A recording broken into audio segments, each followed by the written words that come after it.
Meantime, some trust in the U.S. Capitol Police might have been shaken a bit after the agency admitted no one was actively monitoring the live video surveillance in the Pelosi home on the day of the attack. And now a Bay Area congresswoman is demanding answers. Crown Force Terisa Estacio has more on what security measures may have failed and what a former FBI expert says can be learned from the attack.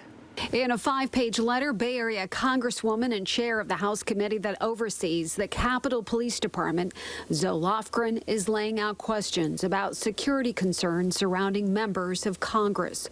She specifically zeroes in on the violent attack on House Speaker Nancy Pelosi's husband.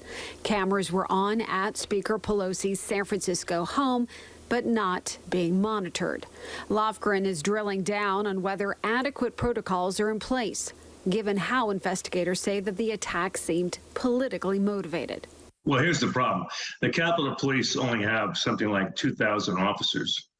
So they don't have the manpower to cover families. They cover the speaker when she's with her husband, obviously. And then he gets covered that way.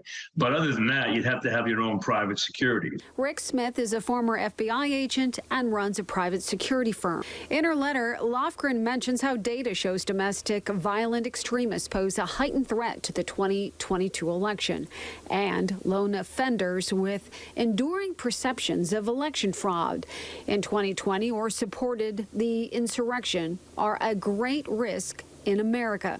But Smith says it's more complicated. I think the left is further left than they've ever been, maybe since the 60s, and the right's further right than they've ever been. So, I mean, there's a certain vitriol that comes out of this by both sides that cause these things to happen. Smith adds a more robust security system could have helped in the Pelosi case, but says victim shaming is not fair. He adds one large takeaway message in all of this is examining what happened and sticking to the facts. When these things happen, it's because of social media primarily, there's so much misinformation, so much junk.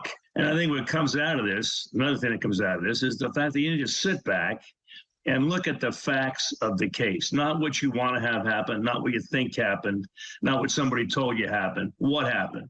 And that's the way an investigator, that's the way the police, that's the way the FBI looks at these things, not crazy stuff. Terisa Estacio, Crown 4 News.